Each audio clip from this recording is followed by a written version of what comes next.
Well, we're going to talk about all that stuff that you're doing right now in a little bit, but I'd like to go back a little bit with you and get a little idea for our viewing audience how you got started in the business and some of your thoughts of your musical influences and all that good stuff. We're talking Okay, with T-Max. that's an easy question. uh, let's see, getting started.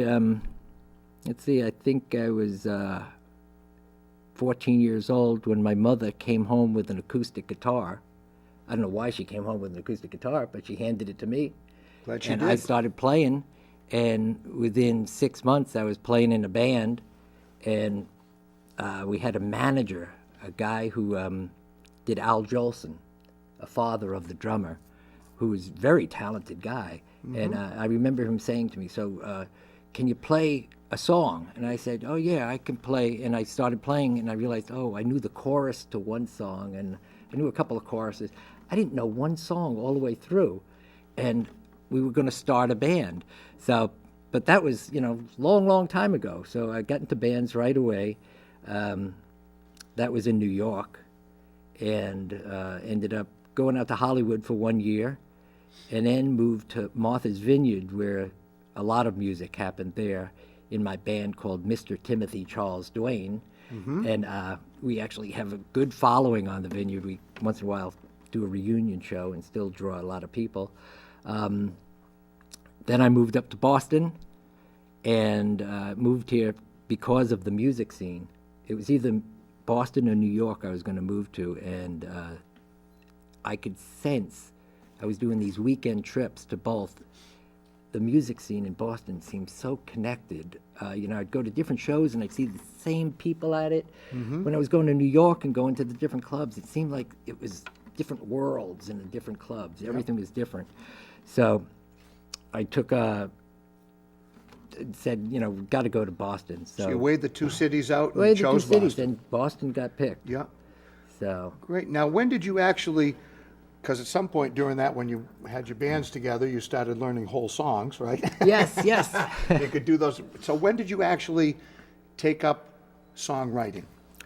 Songwriting, probably, I would say in '69, because that was when Mr. Timothy Charles Duane first got together, and I first dabbled in some songs that were kind of terrible, but they were my first songs, yeah. So like some of your earlier influences as far as songwriters concerned, who were some of the songwriters that you really admired that inspired you to want to write your own songs?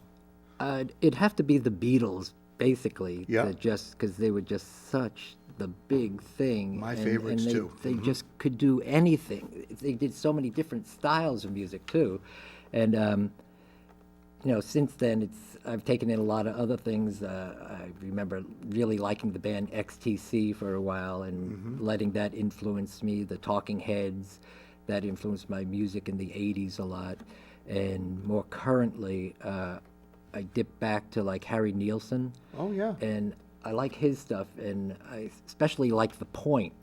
And I liked it that it was a story with music. So that's where I've been going lately. Yeah. Actually telling a story, not singing a story, but having the story told while there's some music. Right. I could actually hear that in your first song. That you kind of tell a musical story with that. I mean, it goes to different places and stuff like that, and which is a very Beatlesy kind of Right. thing. And I mean, so they were a big influence. How about some of the folk people like Dylan, James Taylor, any of that sort of thing? Were you influenced by them as far as songwriting is concerned? I don't know about influence songwriting. I take in everything. I like to hear good music and let it influence me. But I really do believe that songwriting, for me at least, is a spiritual thing, where like when I'm inspired, I am in spirit. I'm open to the spirits to come into me, and basically I take the tool that I have that I learned since I was 14 to play, and it just comes in, and it just comes out, and the song is there. It's amazing to me how easy it is sometimes for the song to exist. It just came from someplace, and it came out here, and now I'm playing it. Yeah. I love that whole process. Once the idea presents itself to you, then then it's kind of a natural It's process. almost like, yeah, I put the feelers out there to the spirit world of like, okay, I'm going to do something about the earth reacting to mankind, what we're doing. Okay, I'm picking something up. All right, here we go. Like a I'm train feeling it rolling too. around. Whoa! Yeah, I can smell it.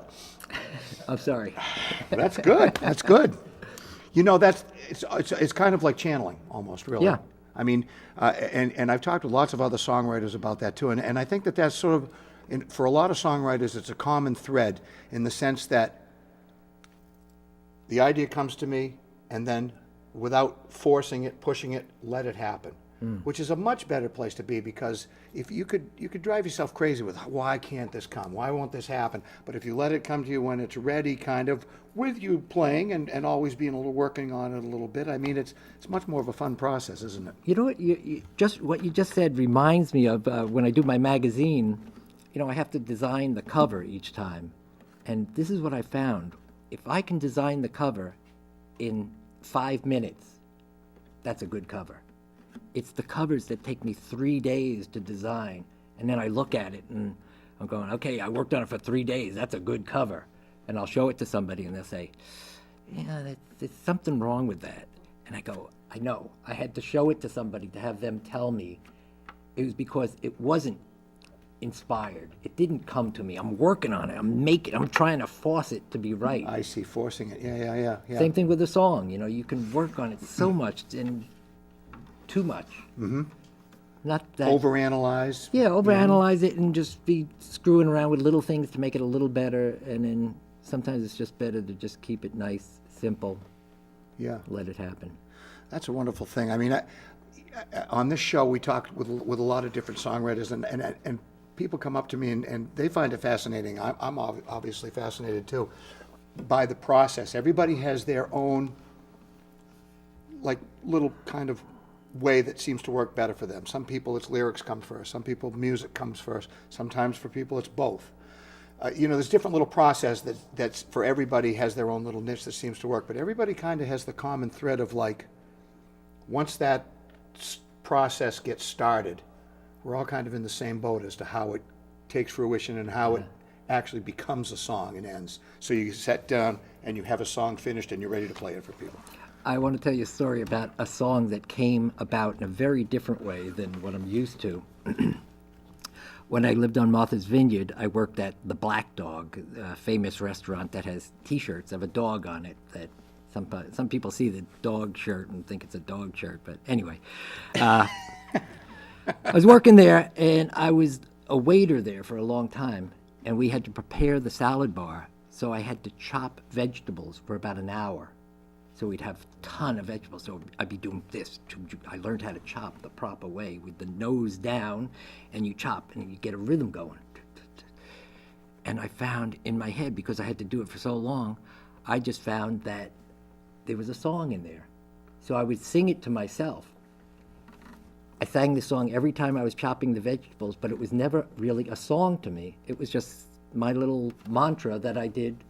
And then I would say it was about 20 years later, so it was about 3 or 4 years ago, I said, oh yeah, that song, that Chop Chop song. And I just said, I should figure out the chords to it, because it was always just this melody. And then all of a sudden I have, it's time to chop, chop, chop those vegetables up. With a chop, chop, chop, chop, chop, chop, chop, chop, chop. If chop, chop, chop. You're going to put Veggie-Matic out of business. So I like singing that song, and I want to I know that wasn't a whole song there, but I just want to dedicate that to the Gloucester Farmers Market. Wow. As long as you didn't, like, throw in a verse about I missed the veggie and hit my finger. And No. That song, all it is a chorus done 4 times. Okay. And it works. Because, I modulate the key, and then I make it more dramatic at the end. But it's the same thing. A guy came up to me after a show one time and said, that song, it's the same thing over and over and over again. I go, yeah, that's the whole point. It's chop, chop, chop, chop, chop, chop, chop, chop, chop, chop, chop, chop, chop, chop, chop, chop, chop, chop, chop, those vegetables up. Oh, good. Well, it's got a good image to it. Speaking of songs, can we have another one from you, my friend? Okay, okay. We're talking with T Max here on Local Music Scene, and we've been talking some songwriting. This one too is from this. Doesn't this? Can you get a close up on this? Yeah, they're bringing it Anyway, right in I there. know I'm asking for something here. This, it almost looks like an ad for a movie, I think, but that's what this new show that I'm putting together is Shake. It's about the Earth doing the shaking because it doesn't like what's going on. Okay. But this song is in that show. It doesn't have any feelings about that, but this is a real feeling song.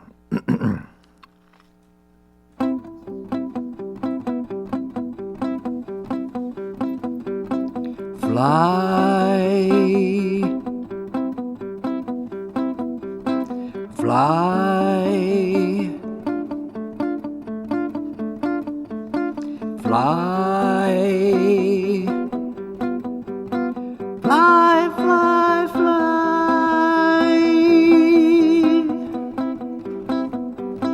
Sing,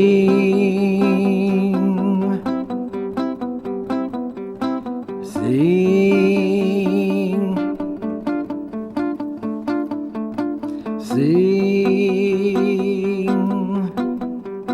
sing out loud.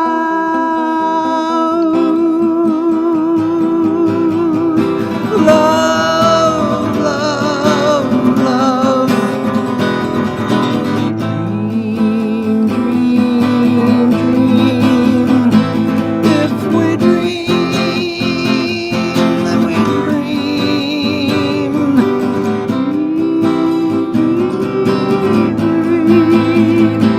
We can dream.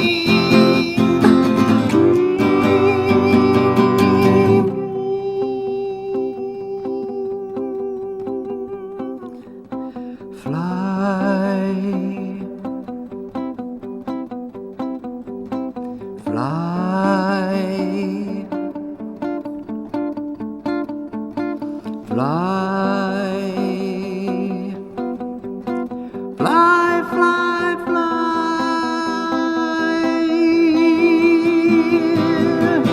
Sun, moon, stars, the clouds in the sky. If we dream, then we dream.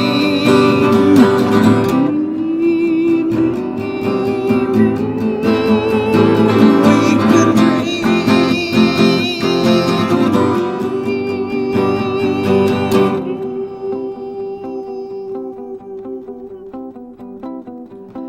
fly,